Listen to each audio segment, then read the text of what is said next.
Starting a vegetable garden doesn't have to be complicated and can even be a great learning adventure for the whole family. Regardless of your profession, education, or age, you can count yourself among gardeners and share your passion and experience. Working in the garden will allow you to take a break from sedentary work and protect against neuroses, obesity, and cardiovascular diseases. A sip of clean air, gardening and contact with greenery will improve the quality of your life, mental and physical health. Here we will take care of an important aspect of our lives, i.e. health.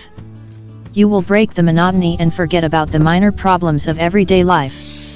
There is nothing cooler than harvesting your own crops and feeling proud when you show off your harvest.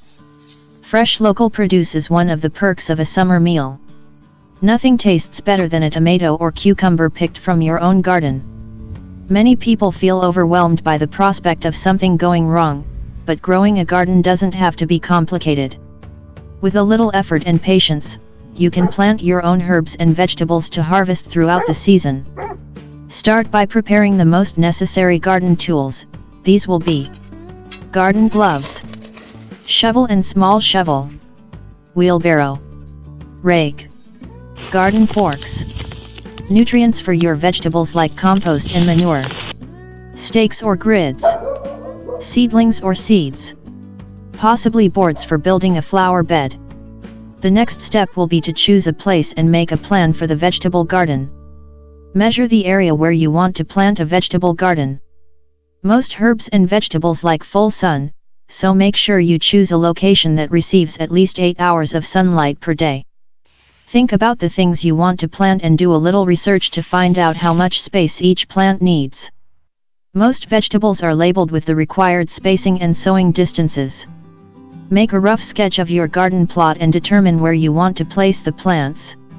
Remember that if you create raised beds, the smaller the bed, the more often you will have to water it because it dries out faster. Now it's time to buy seeds and the necessary things. Choose a place for a vegetable garden away from fruit trees. Vegetables will not thrive in their company. They take away nutrients and block the sun. Wild strawberries and strawberries can be located next to vegetables. The composter should be located in the least visible place. The next step is to dig the area intended for cultivation. It is best to dig in the ground in the fall and only disturb the soil in the spring. The aim of such treatments is to create a lumpy soil structure, thanks to which the soil can store large amounts of water with proper aeration. If you are planting a vegetable garden that currently has grass, you will need to remove the turf. This is probably the most difficult physical part of the process. Use the shovel to cut the grass in the ground around the perimeter of the selected areas. Then, starting from one corner, drive the shovel under the grass roots and gradually lift it upwards. Remove the sod in pieces into a wheelbarrow that you can take away later. You can use the grass and soil for compost. Next, prepare the soil for growing vegetables. Using a shovel, hand tiller, or garden fork, dig up the plot, turning and loosening the soil. This should be done at least to the depth of the shovel to bring any pests to the surface and collect them, as well as collect all weed rhizomes.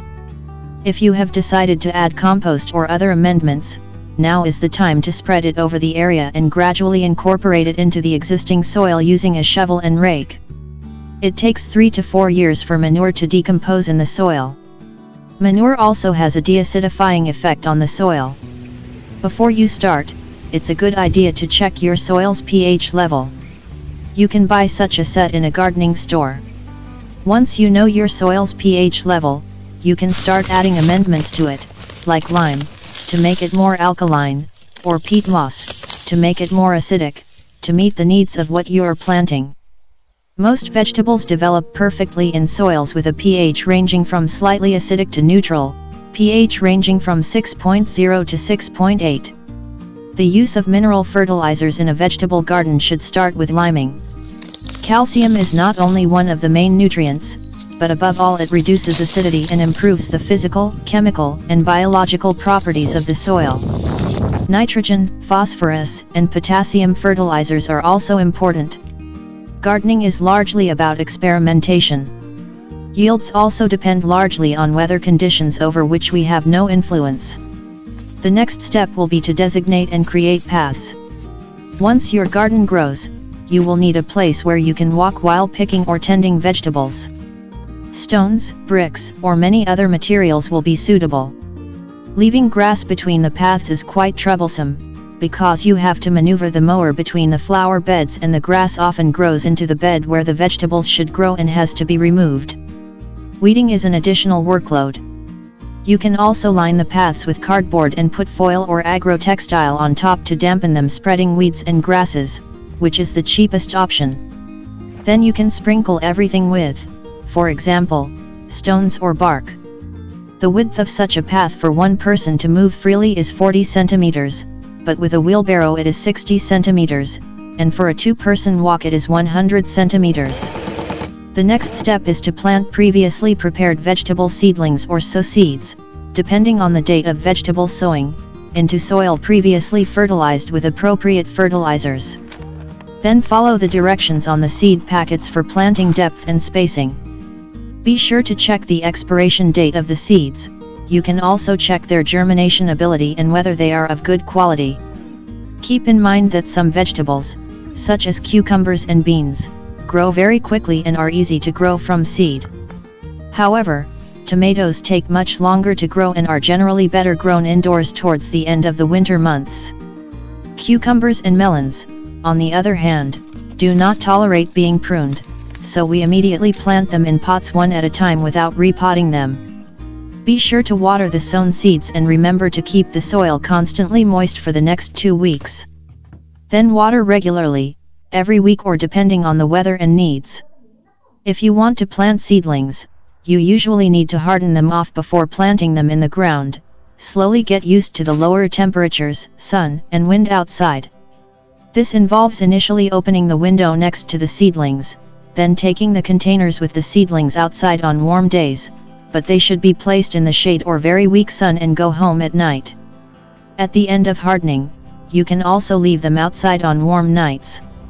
Only after such hardening can you plant them in the ground. Otherwise, delicate seedlings may burn in the sun and die. Using a garden spade, dig a hole twice as wide and deep as the plant's root ball. Mix some compost, manure, or slow-release fertilizer into the soil around where the plant will sit. Loosen the roots, but do not break them, and place the plant in the hole. Fill the soil up to where the stem meets the soil where the plant comes from. You can plant tomatoes or cruciferous vegetables deeper than they grew. Lightly pack the soil around the plant and water thoroughly. Repeat this step for all plants. For plants that require support, such as tomatoes or peppers, install stakes or cages when planting so that the roots are not disturbed once established. Then all you need is care and protection. If you have critters nearby, like rabbits and deer, that you fear may use your garden as a midnight snack bar, consider investing in some type of barrier, fencing, or deterrence. You can also try a number of other protection options, such as planting marigolds around the perimeter or hanging pieces of soap from stakes.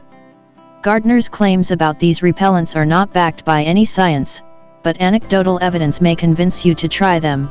Maybe they will work for you. Also remember about protection against insects. Before reaching for chemical products, it is worth trying natural protection products such as ash, hydrogen peroxide, soap, soda, or yeast, or planting repellent species of flowers such as tobacco or marigolds. The health of plants is largely influenced by environmental factors, such as unfavorable climatic conditions, frosts, large fluctuations and sudden differences in temperature, excessive or insufficient sunlight, too strong wind, etc., but also soil conditions such as deficiency or excess of nutrients, over-fertilization, excess water, or drought can cause a number of disease symptoms. There may also be acid rain or dust.